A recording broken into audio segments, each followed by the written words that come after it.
Doctor साहब, ये रिश्ता भी क्या चीज है ना। मानो मैंने कोई सर्कस के शेर को पाल लिया है। कभी कभी तो लगता है कि मुझे खा ही जाएगा। हाँ, रिश्ते कभी-कभी सर्कस के जैसे लग सकते हैं, लेकिन सर्कस में एक मजेदार चीज भी होती है, तमाशा। आपको क्या लगता है, इस तमाशे में आपका सबसे बड़ा रोल क्या है? मेरा रोल मेरा रोल तो वही है जैसे शेर के आगे मुर्गी डाल देते हैं ना। बस रोज एक नई कुर्बानी देनी पड़ती है। सुबह उठो, उसकी पसंद की चाय बनाओ, फिर उसकी पसंद की बातों में हाँ पे हाँ मिलाओ, और खुद के लिए बस साइलेंट मोड। तो आपको लगता है कि आपके हिस्से में साइलेंट मोड है। कभी सोचा है कि ये साइलेंट मोड कैसे शुरू हुआ?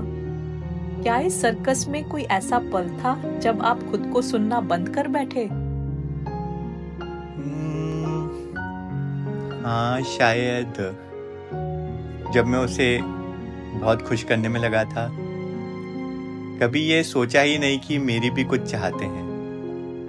अब तो बस यही चला आ रहा है, जैसे कोई पुरानी फिल्म रिपीट पे लगी हुई हो। जानते हैं, एक राजा था जो रोज एक बगीचे में जाता था। बगीचे में दो पेड़ थे, एक फलदार और एक फूलों से भरा। राजा हमेशा फलदार पेड़ के फल तोड़ता, लेकिन कभी फूलों वाले पेड़ की खुशबू महसूस नहीं करता था। एक दिन फूलों वाला पेड़ खुद से ही मुरझा गया।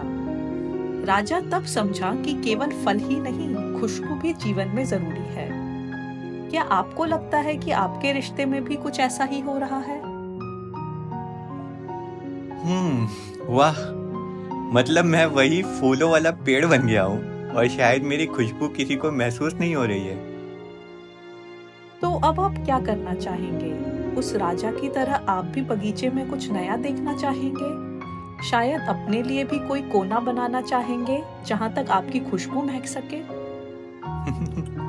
हाँ, लगता है अब बागीचे में थोड़ा घूमना पड़ेगा मुझे अपनी खुशबू वापस लाने के लिए। लेकिन डॉक्टर साहब, कहीं शेर फिर से दहाड़ देना पड़े मेरे पीछे। हो सकता है शेर भी थोड़ा हैरान हो जाए जब बगीचे में फूल खिलने लगेंगे, और शायद वो भी उस खुशबू को महसूस करना चाहे। कभी-कभी सर्कस में भी बदलाव की जरूरत होती है ना? सही कहा, सर्कस में थोड़ा जादू भी डालना चाहिए। चलिए देखते हैं क्या होता है। वैसे सर्कस की बात चली है तो एक और कहानी याद आ रही है।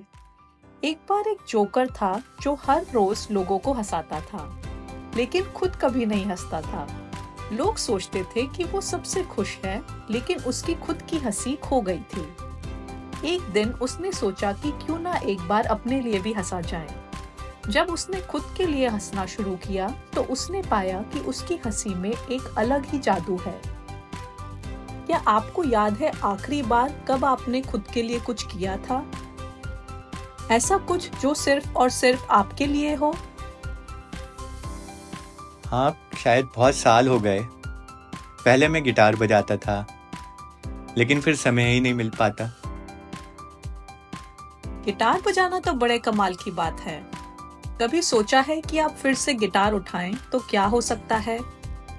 शायद वो गीत जो आपकी जिंदगी में खो गए थे वापस आ जाएं?